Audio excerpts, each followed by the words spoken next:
റസൂലുള്ളാഹി സ്വല്ലല്ലാഹു അലൈഹി വസല്ലമ തങ്ങളുടെ അടുക്കലേക്ക് കൂട്ടുകാർ വന്നുകൊണ്ട് പറയുകയാണ്, യാ റസൂലല്ലാഹ്, നബിയേ നബിയേ, توفي سيدنا توفي سعد بن معاذ. അവിടുന്ന് ഞങ്ങളുടെ നേതാവായി പരിചയപ്പെടുത്തിയ സഅദ് ഇബ്നു മുആദ് മരണപ്പെട്ടു പോയി നബിയേ, മരണപ്പെട്ടു പോയി നബിയേ, വഫാത്തായി പോയി നബിയേ. ഹബീബായ നബി തങ്ങൾ ആ മരണ വീട്ടിലേക്ക് റസൂലുള്ളാഹി ചെല്ലുകയാണ്. ഹബീബായ നബി തങ്ങൾ മരിച്ചതാകുന്ന വ്യക്തിയുടെ ജനാസയുമായി സഅദ് ഇബ്നു മുആദ് റളിയല്ലാഹു അൻഹുവിനെ കുളിപ്പിച്ചിട്ട് ആ ജനാസ മയ്യത്ത് കട്ടിൽ വെച്ചുകൊണ്ട് അനുയായികൾ പള്ളിയിലേക്ക് വരുമ്പോ ഹബീബായ നബി തങ്ങൾ മയ്യത്ത് കട്ടിലിന്റെ മുന്നിലൂടെ വല്ലാതെ പ്രയാസപ്പെട്ടുകൊണ്ട് നടക്കുകയാണ്. സഹാബത്ത് നോക്കുകയാണ് നബി തങ്ങളെ. അല്ലാഹ്, ഹബീബായ നബി സല്ലല്ലാഹു അലൈഹി വസല്ലമ തങ്ങൾ തന്റെ കാല് നിലത്ത് കുത്താൻ പ്രയാസപ്പെടുകയാണ്. കാല് പരിപൂർണമായി നിലത്ത് കുത്തുന്നില്ല, തന്റെ വിരല് മാത്രം കുത്തിക്കൊണ്ടാണ് നബി തങ്ങൾ നടക്കുന്നത്. ഇത് കണ്ടപ്പോ അനുയായികൾ വന്നുകൊണ്ട് നബിയോട് ചോദിക്കുകയാണ്, യാ റസൂലല്ലാഹ്, നബിയേ നബിയേ, മാലക യാ ഹബീബല്ലാഹ്, എന്തെങ്കിലും വിഷമമുണ്ടോ നബിയേ, എന്തെങ്കിലും പ്രയാസമുണ്ടോ നബിയേ? ഈ മദീനത്തൂടെ തെരുവിലൂടെ നടക്കാൻ അവിടുത്തെ കാലിൽ വല്ല ചരൽക്കല്ലുകൾ പതിച്ചിട്ടുണ്ടോ, വല്ല മുള്ളുകൾ തറച്ചിട്ടുണ്ടോ? എന്താണ് അവിടുന്ന് വിരലുകൾ മാത്രം കുത്തി നടക്കുന്നത്? എന്തുകൊണ്ട് പാദം കാലൂന്നുന്നില്ല? കാല് നിലത്ത് ശരിക്കും കുത്താതെ എന്തിനാണ് നടക്കുന്നത്? ഇത്ര പ്രയാസപ്പെട്ടുകൊണ്ട് എന്തിനാണ് നടക്കുന്നത്?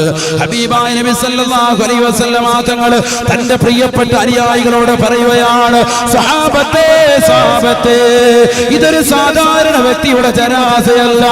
ഈ വ്യക്തി മരണപ്പെട്ടപ്പോൾ തന്നെ അല്ലാഹുവിന്റെ അർശ് കിടുകിടാ കുലുങ്ങിപ്പോയ സഹാബ.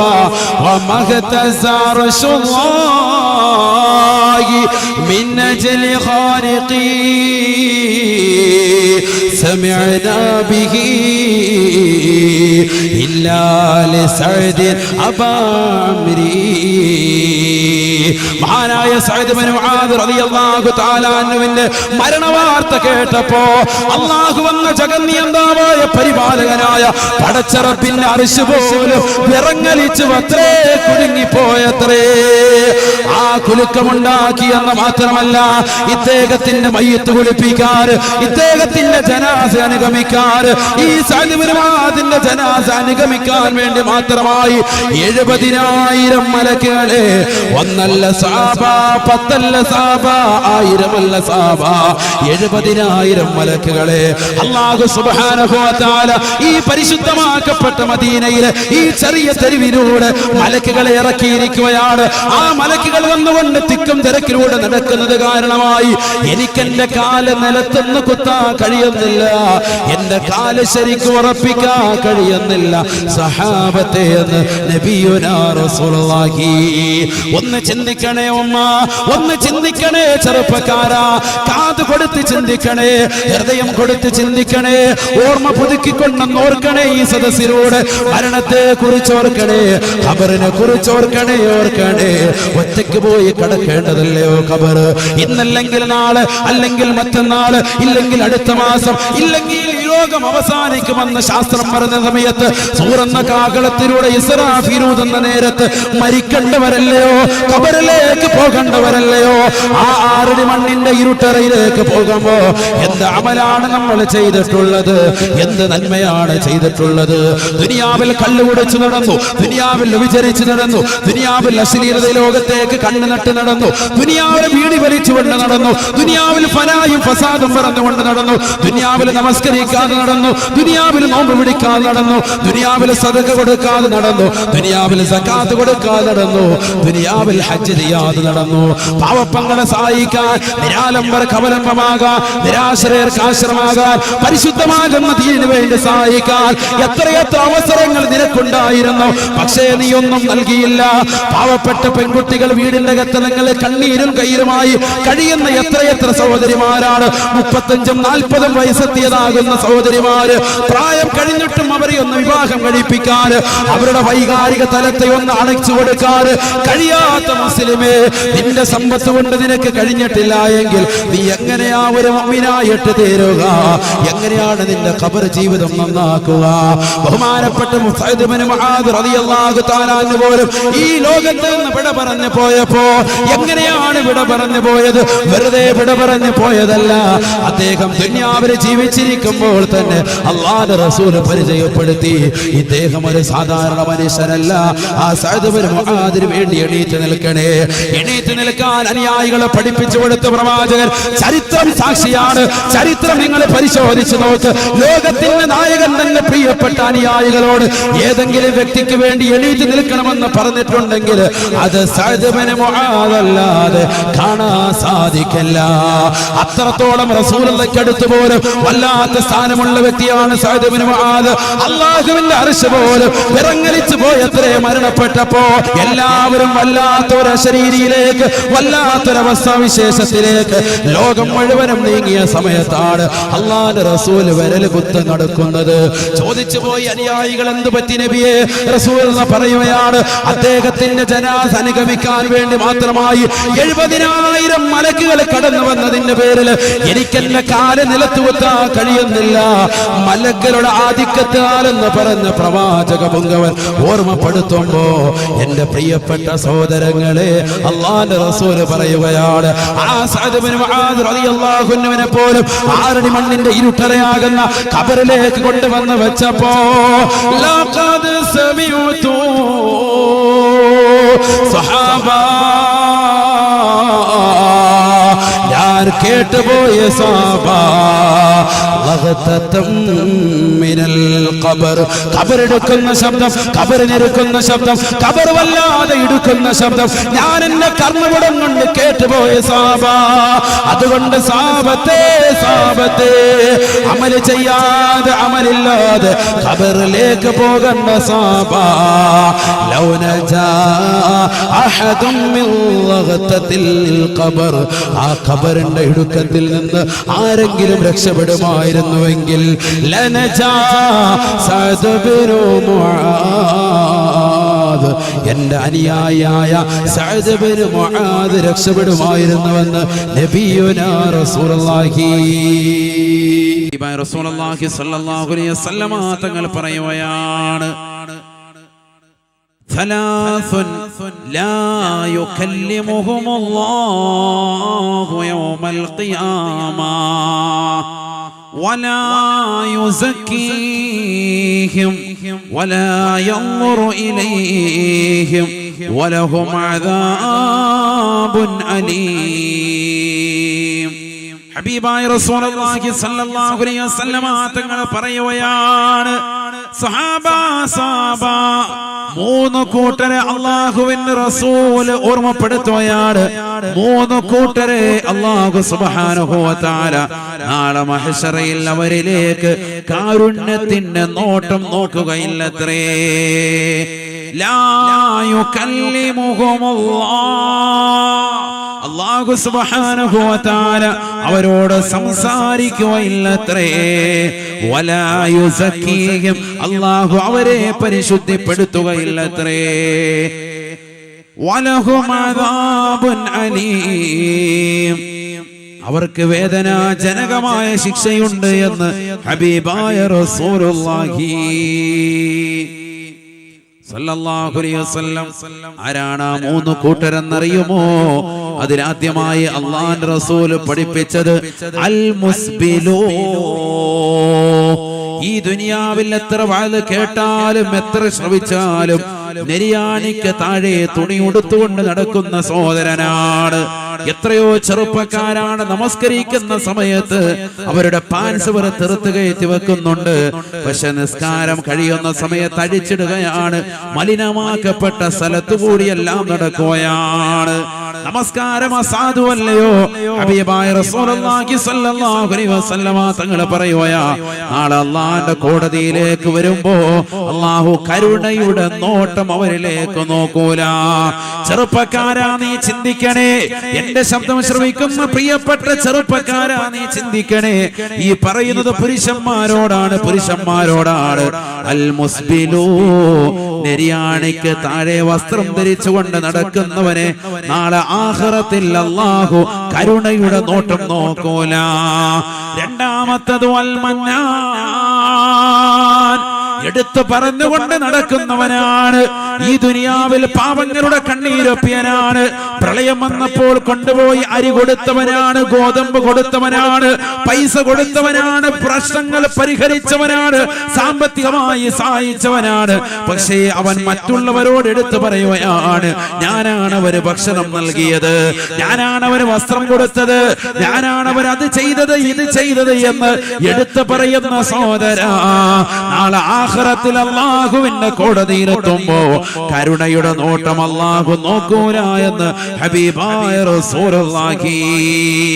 അല്ലാഹു നിന്നോട് കരുണയുടെ നോട്ടം നോക്കൂല, നിന്നോട് സംസാരിക്കുകയില്ല, നിനക്ക് ശക്തമായ ശിക്ഷയുണ്ടാകുമേ എന്ന് ഹബീബായ റസൂലുള്ളാഹി.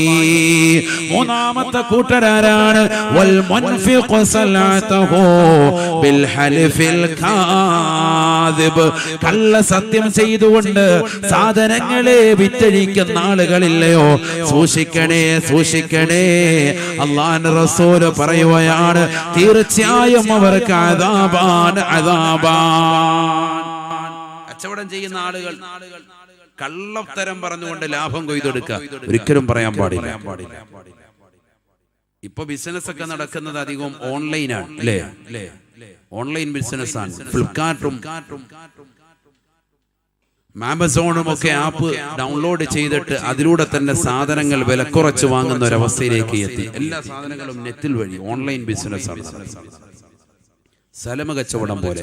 നേരത്തെ തന്നെ സാധനങ്ങളുടെ പൈസ അക്കൗണ്ട് നമ്പർ അടിച്ചു കൊടുത്ത് പൈസ കൊടുത്തതിന് ശേഷം സാധനം വീട്ടിൽ വരും. അനുവദനീയമാണ്, ഇസ്ലാമിൽ അനുവദിച്ച സംഭവമാണ്. പക്ഷെ സാധനങ്ങളൊക്കെ നോക്കിയെടുക്കണം. ചിലപ്പോൾ ഷൂ വാങ്ങിയിട്ട് ചിലർ വീട്ടിൽ വരുമ്പോഴത്തേക്കും പിള്ളേർക്ക് ഇടാനേ പറ്റുള്ളൂ. ആ സൈസ് ചെറിയ ഷൂ ആയിരിക്കും കിട്ടിയിട്ടുണ്ടാകും. കഴിഞ്ഞ ദിവസം 2-3 ചങ്ങായിമാര് ഫേസ്ബുക്ക് ലൈവ് ചെയ്തിട്ടുണ്ടായിരുന്നു. ലാപ്ടോപ്പ് വേണ്ടി ഓർഡർ കൊടുത്തതാണ് ഫ്ലിപ്കാർട്ടിൽ. വന്നത് 2-3 ഇഷ്ടികയാണ്. അങ്ങനെയൊക്കെ ഉണ്ടാവും. അതുകൊണ്ട് സംഭവങ്ങൾ ശ്രദ്ധിച്ചോണം. പിന്നെ നിങ്ങൾ പരാതിപ്പെട്ടിട്ട് കാര്യമില്ല. അങ്ങനെ ചെയ്യാൻ പറ്റുമോ എന്ന് ചിലർ മസല ചോദിക്കാറുണ്ട്. പറ്റുമെന്നാണ്. ഈ രീതിയിലാണെങ്കിൽ പറ്റും. പക്ഷെ പലിശയുമായി ബന്ധപ്പെടുന്ന രീതിയിൽ പോകാൻ പാടില്ല.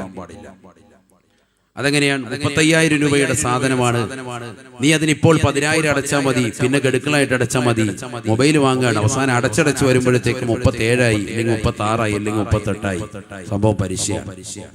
അതിപ്പോ മൊബൈലിലൊക്കെ അങ്ങനെയല്ലേ? മൊബൈൽ അങ്ങനെ വന്നല്ലോ. ഇപ്പൊ ആരും ശ്രദ്ധിക്കുന്നില്ലെന്നുള്ളൂ. മൊബൈൽ വരെ ഇപ്പൊ പലിശ വന്നിരിക്കാം. എങ്ങനെയാ പലിശ വന്നു? നല്ലതുപോലെ ശ്രദ്ധിക്കണം. ഈ പറയുന്ന വിഷയം ശ്രദ്ധിച്ചോ. ഞാൻ വേഗം നിർത്തും. മൊബൈലൊക്കെ ഇപ്പം ഏതെങ്കിലും നമ്മുടെ സ്ഥലത്ത് പോയി നിൽക്കുക, അപ്പോൾ കോള് ചെയ്യുന്ന സമയത്ത് കോള് പോകുന്നില്ല, നിങ്ങളുടെ കയ്യിൽ പൈസ ഇല്ല കേട്ടോ. നിങ്ങൾക്ക് വേണമെങ്കിൽ നമ്മളിപ്പോ ഒരു ഓഫർ തരാം. നിങ്ങൾ ആ 8 പിടിച്ചു നിൽക്കിയാൽ മതി. ഒരു 15 രൂപ ഇപ്പൊ തന്നെ കിട്ടും. നിങ്ങൾ പിന്നെ റീചാർജ് ചെയ്യുന്ന സമയത്ത് നിങ്ങളുടെ കയ്യിൽ നിന്ന് 18 രൂപ ഈടാക്കും. ഐഡിയക്കാർ പറയുന്നില്ല. ഐഡിയക്കാരുടെ idea, idea can change your life എന്നാണ്. നിന്റെ ലൈഫ് കൊണ്ടുവന്ന് ഇൻട്രസ്റ്റിലേക്ക് എത്തിക്കും എന്നാണ് അതിന്റെ അർത്ഥം. എന്താണ് പറഞ്ഞത്? ഇപ്പൊ നിനക്കിതാ 15 രൂപ ഞങ്ങൾ തരും, നീ 8 നെക്കിയാൽ മതി. ഈ നമ്പറിലേക്ക് ഒന്ന് ഡയൽ ചെയ്താൽ മാത്രം മതി. ജസ്റ്റ് ഒന്ന് നെക്കിയാൽ മതി. അപ്പോഴേ നിനക്ക് പൈസ കിട്ടും. പൈസ തീർന്നിരിക്കും. നിനക്ക് എന്ത് ചെയ്യും? 15 രൂപ ഇപ്പൊ തരും. പിന്നെ നീ റീചാർജ് ചെയ്യുന്ന സമയത്ത് അടുത്ത റീചാർജിൽ ഞങ്ങൾ നിന്റെ കയ്യിൽ നിന്നൊരു 3 രൂപ എക്സ്ട്രാ പിടിക്കും. 18 രൂപ. അതാണ് പലിശ എന്ന് പറയുന്നത്. അല്ല പലിശ തലയെക്കെട്ടും കെട്ടിയിട്ട് ചാലോട്ട് വരുവരിക. ഇതാണ് പലിശ. മനസ്സിലായിക്കോ. ഇതൊക്കെ നമ്മുടെ ജീവിതത്തിൽ, നിത്യജീവിതത്തിൽ ചെറുപ്പക്കാരും സഹോദരിമാരും അവരുടെ ജീവിതത്തിൽ അറിയാതെ ചെയ്തു വരുന്നതാണ്. കാരണം പെട്ട് നിൽക്കണം, കോള് വിളിക്കണം, അപ്പൊ ഇത് പിടിച്ചങ്ങ് നിൽക്കലേ, ഇതാരറിയാൻ പോകുന്നു. മക്കളെ, അത് പലിശയാണ്. അല്ലാഹു നമ്മളെ കാത്തിരക്ഷിക്കട്ടെ. ഇതൊക്കെയാണ് നമ്മൾ ചിന്തിക്കേണ്ടത്. അതൊക്കെ പറയുമ്പോൾ വേറൊരു വിഷയമാണ്. പലിശ എന്നുള്ള വിഷയം വെക്കുമ്പോൾ പറയേണ്ട വിഷയമാണ്. ഒരുപാട് കാര്യങ്ങൾ അങ്ങനെ വരുന്നു. അപ്പൊ ഓൺലൈൻ ബിസിനസ് നടത്തുമ്പോൾ നിങ്ങൾ ശ്രദ്ധിക്കേണ്ടത് അതാണ്. സാധനങ്ങൾ വാങ്ങുമ്പോൾ ഇൻട്രസ്റ്റ് വരാതെ, പലിശ വരാതെ ശ്രദ്ധിച്ചോ, വളരെ ശ്രദ്ധിക്കണം. കബളിക്കപ്പെടാത്ത രീതിയിൽ നല്ല നല്ല രീതിയിൽ നിങ്ങൾ ശ്രദ്ധ പതിപ്പിച്ചോ, കുഴപ്പമൊന്നുമില്ല. പക്ഷെ ഒരു കാര്യം നിങ്ങൾ ശ്രദ്ധിക്കണം, മക്കളൊക്കെ ഇന്ന് ആമസോണിനും ഫ്ലിപ്കാർട്ടും ഒക്കെ ഒരു ക്രൈസായി 24 മണിക്കൂറും സാധനങ്ങൾ ഓർഡർ ചെയ്ത് വളർത്തുന്നതാകുന്ന മക്കളുണ്ട് ഇന്ന് നമുക്കിടയിൽ. എപ്പോഴും 24 മണിക്കൂർ മൊബൈൽ ഫോണിലിരിക്കാൻ, എന്നിട്ട് സാധനങ്ങൾ മുഴുവൻ ഇങ്ങനെ വിലക്കുറവ് കേട്ടിട്ട് ഇങ്ങനെ വലിച്ചു കൊണ്ടുവരുന്നു. ഇതിനെവിടുന്നാണ് അവന്റെ പണത്തിന്റെ സോഴ്സ് എന്ന് മക്കളോടൊന്ന് ചോദിക്കണം. ഒപ്പ ചോദിച്ചേ പറ്റൂ. പെൺകുട്ടികളോട് ചോദിക്കണം. വാപ്പായുടെ കയ്യിലിരിക്കുന്ന മൊബൈൽ ഇപ്പോഴും നോക്കിയയുടെ പഴയ ഫോണാണ്. ഇപ്പോഴും വാപ്പാടെ കയ്യിൽ, മക്കളുടെ കയ്യിൽ പത്തക്കോല് പോലെ ലാപ്ടോപ്പ് ഇരിക്കാൻ, ടാബ് ഇരിക്കാൻ, 10 പോലെയുള്ള ഫോണുകൾ ഇരിക്കുക. സാംസങ്ങിന്റെ പല രീതിയിലുള്ള ഫോണുകൾ, ഐഫോൺ ഉണ്ട്. 10ാം ക്ലാസ്സിൽ പഠിക്കുന്ന കുട്ടിക്ക്, പ്ലസിന് പഠിക്കുന്ന കുട്ടിക്ക് എവിടുന്ന് ഇത് ആര് വാങ്ങിച്ചു കൊടുത്തു? എവിടുന്ന് ഈ പൈസ? അവളിടുന്ന ഷൂ, അവളിടുന്ന പരത, ഇത് ആര് വാങ്ങിച്ചു കൊടുത്തു? ഏത് കൂട്ടുകാരൻ വാങ്ങിച്ചു കൊടുത്തു? എന്തിന്റെ പേരിൽ വാങ്ങിച്ചു കൊടുത്തു? ഇതെന്തേ നിങ്ങൾ അന്വേഷിക്കാത്തത്? കണ്ണൂർ ജില്ലയിൽ കോട്ട കാണാൻ വേണ്ടി 2 പേര് വന്നിരുന്നു. 2 കമിതാക്കളാണ്. കഴിഞ്ഞ ആഴ്ച നടന്ന സംഭവമാണ്. പോലീസ് വന്ന് പരിശോധിച്ചു. 2 പേരുടെ ഇരുത്തത്തിൽ സംശയം തോന്നി. പെണ്ണിനെ വിളിച്ച് മാറ്റി നിർത്തി ക്വസ്റ്റ്യൻ ചെയ്തപ്പോഴത്തേക്കും പെണ്ണ് ആ നാട്ടിലെ അടിയപ്പെട്ടതാകുന്ന ഒരു സ്കൂളിൽ 10ാം ക്ലാസ്സിൽ പഠിക്കുന്ന വിദ്യാർത്ഥിനിയാണ്. 10ലാണ് പഠിക്കുന്നത്. മുസ്ലിം പെണ്ണ്, 36 വയസ്സുള്ള സഹോദര സമുദായത്തിൽപ്പെട്ട ഒരു ചെറുപ്പക്കാരൻ. കോട്ടയിൽ വന്നിരിക്കുക 2 പേര്. പെണ്ണ് വന്നിരിക്കുക നല്ല പർദ്ദ കേട്ട്, യൂണിഫോം എന്ത് ചെയ്യുക? ബാഗിനകത്ത് ഇരിപ്പുണ്ട്. വീട്ടിൽ നിന്ന് ഇറങ്ങുമ്പോൾ ബാഗിനകത്ത് പർദ്ദ, ഉമ്മാടെ പർദ്ദ അല്ലെങ്കിൽ പെങ്ങളുടെ പർദ്ദ എടുത്ത് വെക്കുന്നു. ഏതെങ്കിലും ശൗചാലയത്തിന്റെ പുറകിൽ, ഏതെങ്കിലും കെട്ടിടത്തിന്റെ പുറകിൽ വന്ന് ആ പർദ്ദ എടുത്ത് ബിസ്മിയാണ് ചെല്ലിയിടുന്നു. ബിസ്മി അവിടെ ചെല്ലുന്നു. റാഹത്തായിട്ട് നേരെ പോയി പാർക്കിൽ പോയിരിക്കുന്നു. എവിടെയെങ്കിലും പോയിരുന്നു സൊറ പറയുന്നു. എറണാകുളം ആണെങ്കിൽ ലുലു മാളുണ്ട്, കയറിയാൽ മതി. ഏതെങ്കിലുമൊക്കെ നല്ല മാളുകളുണ്ടാവും, അതിനകത്തോട്ട് കയറി കഴിഞ്ഞാൽ റാഹത്തായിട്ട് വൈകുന്നേരം വരെ കുറച്ച് ഫെയറാലൂലേക്ക് ഇട്ടാണ് കയറിയെങ്കിൽ AC ഉണ്ട്. സുഖമായിട്ട് തിരിച്ചിറങ്ങുമ്പോൾ വൈകുന്നേരം ആകുമ്പോൾ വെളുത്തിട്ടുണ്ടാവും. കുറച്ച് വെളുക്കുകയും ചെയ്യും. AC-ക്കകത്തിരിക്കുക, റാഹത്തായി. ഇതൊക്കെ നമ്മുടെ സഹോദരിമാരുടെ ചെയ്ത്താണ്. അള്ളാഹു നമ്മളെ കാത്തിരക്ഷിക്കട്ടെ. അള്ളാഹു നമ്മളെ കാത്തിരക്ഷിക്കട്ടെ. എവിടെ എത്തിപ്പോയി. അതുകൊണ്ട് തന്നെയാണ് ഹബീബായ റസൂലുള്ളാഹി സ്വല്ലല്ലാഹു അലൈഹി വസല്ലം തങ്ങൾ ശപിച്ചില്ലയോ?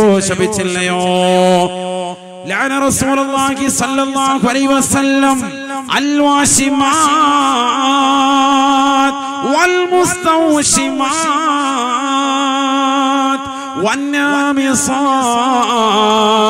والمتنمصات والمتفلجات المغيرات خلق الله.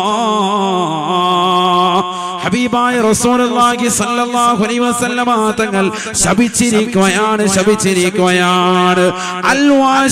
അൽവാശിമാത്, ടാറ്റൂ ചെയ്യുന്ന സഹോദരിമാരില്ലയോ?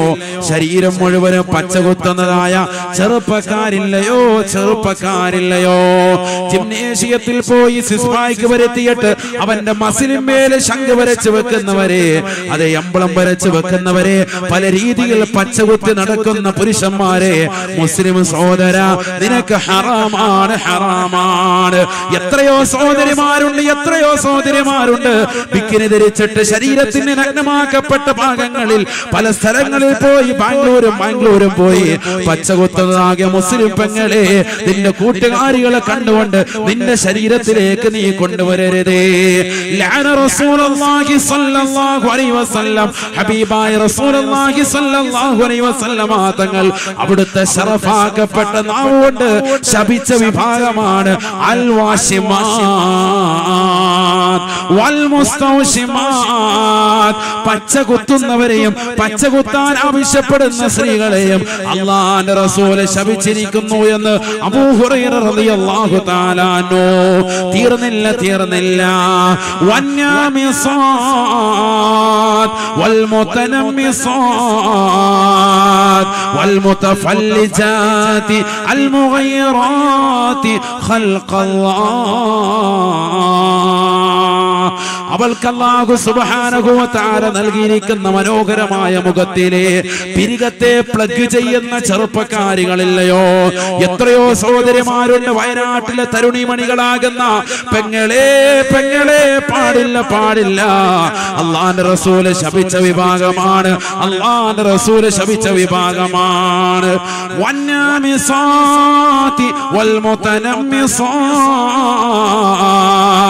വിവാഹ പ്രായം പോലും എത്താത്ത സഹോദരിമാരില്ലയോ?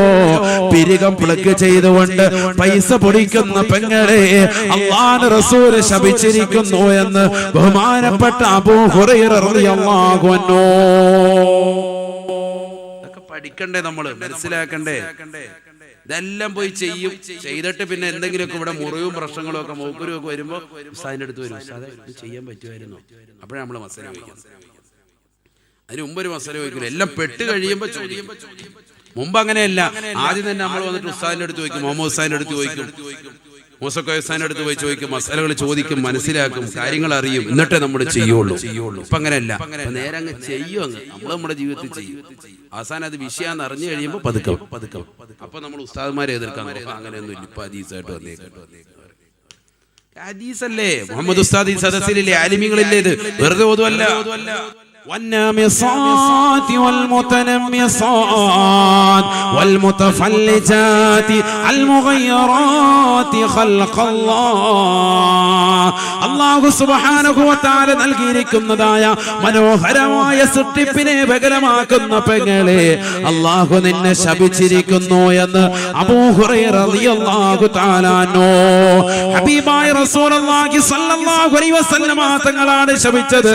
ലോകത്ത് നീ എവിടെ പോയാലും പൊരുത്തപ്പെടിക്കാൻ പറ്റില്ല. അതുകൊണ്ട് തൗബ ചെയ്യണേ, തൗബ ചെയ്യണേ. നിന്റെ ജീവിതത്തിൽ എപ്പോഴെങ്കിലും സംഭവിച്ചു പോയിട്ടുണ്ടെങ്കിൽ തൗബ ചെയ്യണേ, തൗബ ചെയ്യണേ. വിവാഹത്തിന് മുമ്പ് തീർത്തും പാടില്ല. ഷാഫി മദ്ഹബിൽ ഉലമാക്കളിൽ ചിലർ പറഞ്ഞു വിവാഹത്തിന് ശേഷം ഭർത്താവിന്റെ അനുമതിയുണ്ട് എങ്കിൽ അനുവദനീയമാണ് പിരികം പ്ലഗ് ചെയ്യൽ. വളരെ വിരൂപമാണ്, കോലം വളരെ കോലക്കേടാണ് എങ്കിൽ ഭർത്താവിന്റെ അനുമതി ഉണ്ട്, ഇക്കാടെ അനുമതി ഉണ്ടെങ്കിൽ മാത്രം. ഇത് പറയാൻ പറ്റത്തില്ല. ഇപ്പൊ നാളെ തന്നെ പറയും, നമ്മൾ ഇത്രയും നാളൊക്കെ ചെയ്യായിരുന്നു, ഉസ്താദ് പറഞ്ഞിട്ടില്ല ചെയ്യാന്ന്. അങ്ങനെയാണെങ്കിൽ നാളെ നമുക്ക് ബ്യൂട്ടീഷ്യന്റെ അടുത്തൊന്ന് പോയിട്ട് എന്റെ പിരികം പ്ലഗ് ചെയ്യണം എന്ന് താത്ത പറയും. എന്നാലും ഉലമാക്കളിൽ ചിലർ പറഞ്ഞു റസൂലുള്ളാഹി ശപിച്ച വിഭാഗമല്ലേ, അതിന് നിങ്ങൾ തുനിയണ്ട. അതിനാണ് ഏറ്റവും നല്ലത്. അല്ലാഹു തൗഫീഖ് തരട്ടെ, അല്ലാഹു തൗഫീഖ് തരട്ടെ. നമ്മുടെ ജീവിതത്തിൽ ശ്രദ്ധിക്കേണ്ട കുറെ കാര്യങ്ങളുണ്ട്. ലക്ഷങ്ങൾ പൊടിക്കാൻ 330 രൂപ മുതൽ അങ്ങോട്ട് തുടങ്ങും ബ്യൂട്ടീഷ്യന്റെ പല പരിപാടികൾ.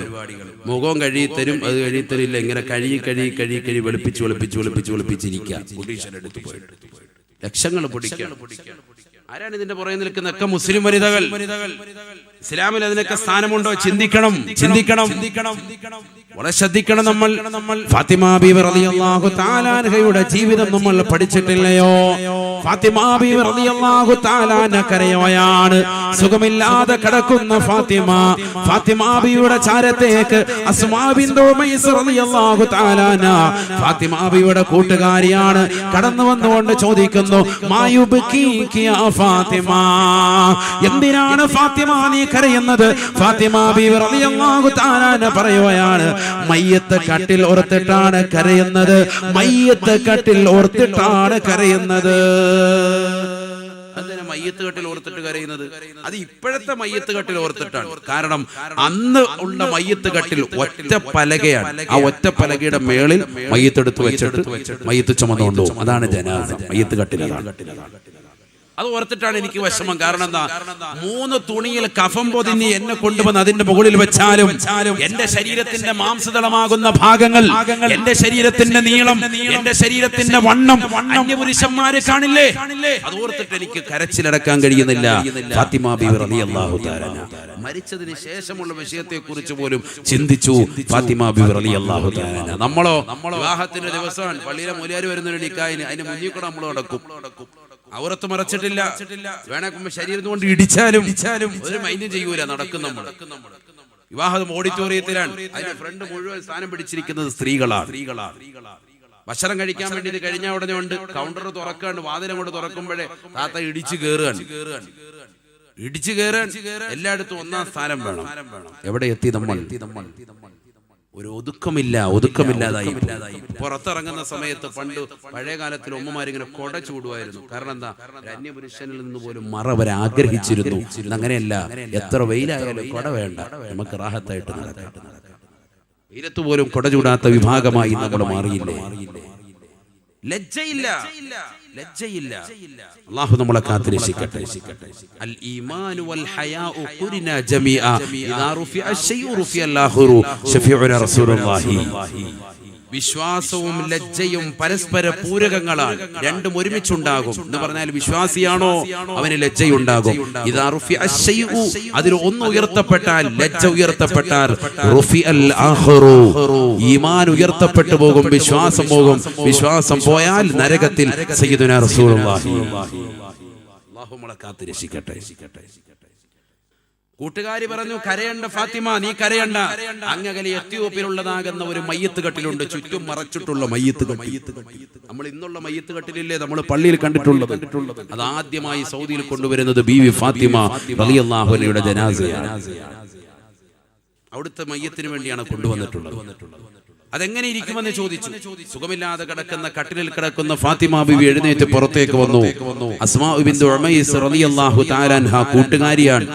മഹദി അവറുകൾ കാണിച്ചു കൊടുത്തതാ ഇതുപോലെ എന്ന് പറഞ്ഞു. ഈന്തപ്പന മടലുകൾ ചേർത്ത് വെച്ചിട്ട് കാണിച്ചു കൊടുത്തു. ചുറ്റും മറച്ചിട്ടുള്ള മയ്യത്ത് കട്ടിൽ കണ്ടപ്പോ ഫളഹിഖത്ത് ഫാത്തിമത്തു, ഫാത്തിമ ബിബി റളിയല്ലാഹു തആല അൻഹ പുഞ്ചിരിച്ചു എന്നാണ്. മുത്തുനബി വഫാത്തായി 6 മാസങ്ങൾക്ക് ശേഷം ആദ്യമായി പിന്നീട് പുഞ്ചിരിക്കുന്നത് സ്വന്തം മയ്യത്ത് കട്ടിൽ ചുറ്റും മറച്ചിട്ടാകുമെന്ന് കേട്ടപ്പോൾ ബഹുമാനപ്പെട്ട ഫാത്തിമ ബിയുടെ വിശേഷണമെന്ന് നമ്മൾ മനസ്സിലാക്കി. എന്നിട്ടും ഫാത്തിമ ബി പറഞ്ഞു, ഞാൻ മരിച്ചാൽ രാത്രിയിലെ കൊണ്ടുപോയി അടക്കാവുള്ളൂ, അന്യപുരുഷന്മാര് ദർശിക്കരുത്. ഈ മയ്യത്ത് കട്ടിൽ ഇങ്ങനെ ചുറ്റും മറച്ചാൽ പോലും എന്നെ കടലിനുള്ളിലേക്ക് കടത്തിയിട്ട് ഒരു തുണി കൊണ്ട് ചുറ്റും മറക്കണേ, എന്നിട്ടേ കൊണ്ടുപോകാവുള്ളൂ എന്ന് ഫാത്തിമ ബി റളിയല്ലാഹു തആല അൻഹ. ജനാസ അടക്കുന്ന സമയത്ത് ഒരു തുണി പിടിക്കണേ, എന്നിട്ട് ആ തുണി ചുറ്റും പിടിച്ചിട്ട് മറച്ചു പിടിച്ചിട്ട് വേണേ ജനാസത്തിലേക്ക് ഇറക്കി വെക്കാൻ ഫാത്തിമ ബി റളിയല്ലാഹു തആല അൻഹ. അന്ന് മുതൽ മുസ്ലിം സമുദായം ഏറ്റെടുത്ത ഒരു ചര്യയാണ് ഇതൊക്കെ. മനസ്സിലാക്കണം. നമ്മൾ ഇന്ന് വല്ലതും ശ്രദ്ധിക്കുന്നുണ്ടോ? എവിടെ എത്തി നമ്മുടെ സഹോദരിമാർ? നഗ്നത മറയ്ക്കുന്നുണ്ടോ? തല മറയ്ക്കുന്നുണ്ടോ? നമ്മുടെ പ്രിയപ്പെട്ട പെൺമക്കൾ സ്കൂളിലേക്ക് പോകുമ്പോ തല മറച്ചിട്ടുണ്ട്, പക്ഷേ സ്കൂളിൽ എത്താറാകുമ്പോ അവളുടെ തലയിൽ കിടക്കുന്ന ഷാള് കാണുന്നില്ല, അത് കഴുത്തിലേക്ക് വന്നിരിക്കുകയാണ്. കഴുത്തിൽ കിടക്കുന്ന ഷാള് മടക്കിയിട്ട് ബാഗിനുള്ളിൽ വെച്ചിരിക്കുകയാണ്. ചിന്തിക്കണം. എത്ര ചെറുപ്പക്കാർ ഇവിടെ പാൻപരാഗിന് അടിമപ്പെട്ടു, ലഹരിക്കടിമപ്പെട്ടു. സ്കൂളിലേക്ക് മക്കളെ പറഞ്ഞു വിട്ടാൽ പോരാ, ഈ മക്കൾക്കുള്ളതാകുന്ന സമ്പാദ്യം മുഴുവനും ചെലവഴിക്കുന്ന പിതാവ് അവന്റെ കയ്യിലിരിക്കുന്ന മൊബൈൽ ഫോൺ, കൂടിയ മൊബൈൽ ഫോൺ എവിടുന്നാണ് കിട്ടിയത് എന്ന് ഉപ്പ ചോദിക്കണം. അവന്റെ ബാഗൊക്കെ ഒന്ന് പരിശോധിക്കണം. അപ്പൊ പാൻപരാഗ് കിട്ടും. പെൺമക്കളുടെ ബാഗ് പരിശോധിക്കണം. അപ്പൊ നേരത്തെ പറഞ്ഞതുപോലെ പർദ്ദ കിട്ടും. എന്തിനാ പർദ്ദ? പോകുന്ന വഴിക്ക് ഇതിട്ടിട്ട് ഏതെങ്കിലും പാർക്കിൽ പോയിരിക്കാം. അല്ലാഹു നമ്മളെ കാത്തുരക്ഷിക്കട്ടെ. ഇതൊക്കെ നമ്മുടെ സമൂഹത്തിൽ നടക്കല്ലേ? മലപ്പുറം ജില്ലയിലെ ഒരു സ്കൂളിൽ ബാക്ക് ബെഞ്ചിൽ ഇരുന്നിട്ട് 9ാം ക്ലാസ്സിലെ വിദ്യാർത്ഥിനികൾ ഉറക്കം തൂങ്ങുന്നത് കണ്ടപ്പോ ടീച്ചർ അവരെ എഴുന്നേപ്പിച്ച് നിർത്തി. എഴുന്നേക്കാൻ പോലും കഴിയുന്നില്ല പല കുട്ടികൾക്കും. അവസാനം അവരെ ശരിക്കൊന്ന് പരിശോധിച്ചപ്പോ അവരുടെ യൂണിഫോമിൽ പെട്ടതാകുന്ന ഷോക്സിന്റെ അടിയിൽ കാലിൽ ബ്ലേഡ് കൊണ്ട് മുറിച്ചിട്ട് പാൻപരാഗ് പോലെയുള്ളതാകുന്ന പൊടികൾ അതിനുള്ളിൽ വെച്ചിട്ട് ഷോക്സ് വെച്ച് അമർത്തിയിട്ട് ആ മുറിവിന്റെ ഉള്ളിലൂടെ ലഹരിയുടെ പ്രവാഹം തലച്ചോറിലേക്ക് കടന്നു വരുന്നതിന്റെ ആലസ്യത്തിൽ സദസ്സിലിരുന്നിട്ട് ക്ലാസ്സിലിരുന്നിട്ട് മയങ്ങാൻ.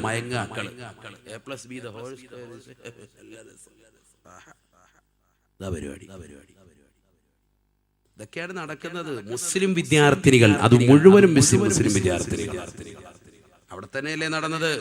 സവാദ് എന്ന് പറയുന്നതാകുന്ന ഒരു ചെറുപ്പക്കാരൻ ആ പാവപ്പെട്ട സഹോദരനെ 40 വയസ്സിന് മുകളിൽ പ്രായമുള്ളതാകുന്ന ഒരു പെണ്ണ്, 4 മക്കളുള്ളതാകുന്ന ഒരു ഭാര്യ, തലയ്ക്ക് കാമുകൻ വന്ന് വലിയൊരു ഇതുകൊണ്ട് അടിച്ചിട്ട് അദ്ദേഹം ചക്രശ്വാസം വലിക്കുമ്പോൾ അവസാന ശ്വാസം നിലയ്ക്കുന്ന വേളയിൽ കഴുത്തിലേക്ക് കത്തിവെച്ചിട്ട് നരമ്പുകൾ മുറിച്ച പെണ്ണ് മുസ്ലിം വനിത. ഇതേത് കാലഘട്ടം? നഊദുബില്ലാ. അള്ളാഹു നമ്മളെ കാത്തിരക്ഷിക്കട്ടെ.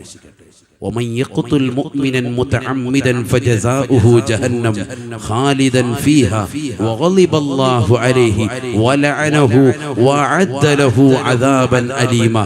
പരിശുദ്ധ ഖുർആൻ. ആരെങ്കിലും മുഅ്മിനായ മനുഷ്യനെ മനഃപൂർവ്വം കൊന്നാൽ അവന് കാലാകാലം നരകമാണ്. ഫജസാഉഹു ജഹന്നം ഖാലിദൻ ഫീഹാ. കാലാകാലം ജഹന്നം. ഖീല വമാ ജഹന്നം യാ റസൂലല്ലാഹ്. എന്താണ് ജമിയൻ ജഹന്നം? എന്താണ് ഈ ജഹന്നം എന്ന് പേര് വെക്കാൻ കാരണം? قال رسول الله صلى الله عليه وسلم لأنه يتجهم وجوه الرجال والنساء.